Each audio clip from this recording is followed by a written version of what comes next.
So because of that, that welfare check, the call, it was cleared without anybody going inside the property, which, knowing what we know now, it's incredibly frustrating. But then, even after that, John still wasn't answering any calls or text messages. So later on, that same neighbor, along with a few other friends who were increasingly worried, they went back to John's house and they decided to take it upon themselves and go inside. And unfortunately, that's when they found him. John was dead inside his bathroom.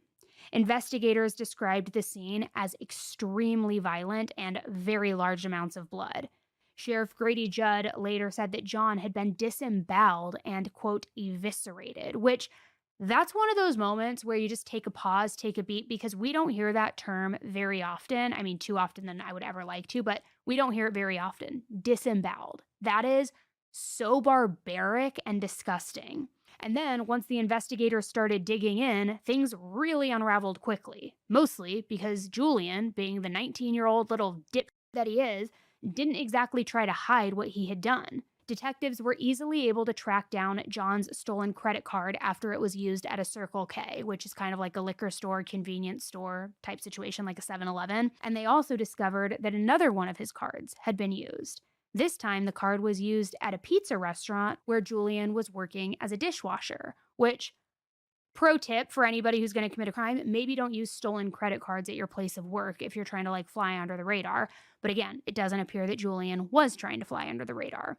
So this wasn't some complex investigation. I mean, he definitely left a trail behind. They also were able to then track John's stolen car. And early Monday morning, around 4:42 a.m., deputies saw Julian getting into the car. However, when they tried to approach him, he just took off, booked it. He ended up crashing the car into a ditch, and he tried to run, but the deputies caught him very quickly. And when they caught him, they also found John's bank card on his person.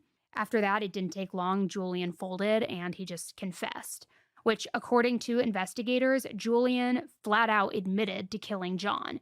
And the reason why, he told the police he was angry about being kicked out of the house. He said he didn't want to live in a shed behind his friend's house and he didn't want to be away from his girlfriend. That was his reasoning, which, I'm sorry, but like, what? So because you don't want to be inconvenienced, because you don't want to crash on a friend's couch or in their shed or whatever, because you don't want to be away from your girlfriend, you are going to brutally murder this older man who tried to help you, who tried to give you a place to stay and like give you a break in life? I mean, that's your explanation? Now, as for the way it all unfolded, Julian told the police that on Sunday, he broke back into John's house through a bathroom window. Once he was inside, he hid inside a closet and just waited there.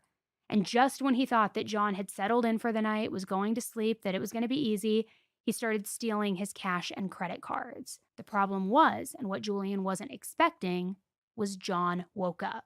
He saw Julian inside his house and he told him, quote, "You're not supposed to be here." According to the investigators, Julian then shoved John onto his bed, went to the kitchen, grabbed a knife, and then came back to the bedroom. Once he was back in the bedroom, he stabbed John and then he grabbed a bottle of wine from a cooler that was in the bedroom and he beat John over the head with it to make sure that he was dead. After that, Julian left the house with John's car, his bank cards, and even his phone. He later told the police that he threw the knife and the bottle of wine into a creek, but both weapons did end up being recovered.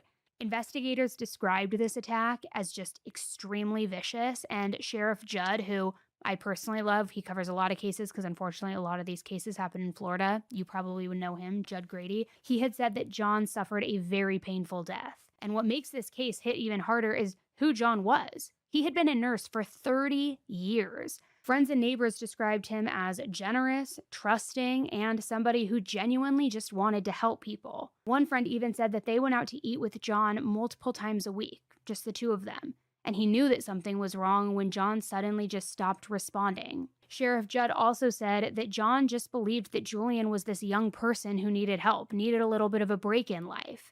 He wanted to be that person to help him. But in the end, that decision cost him his life.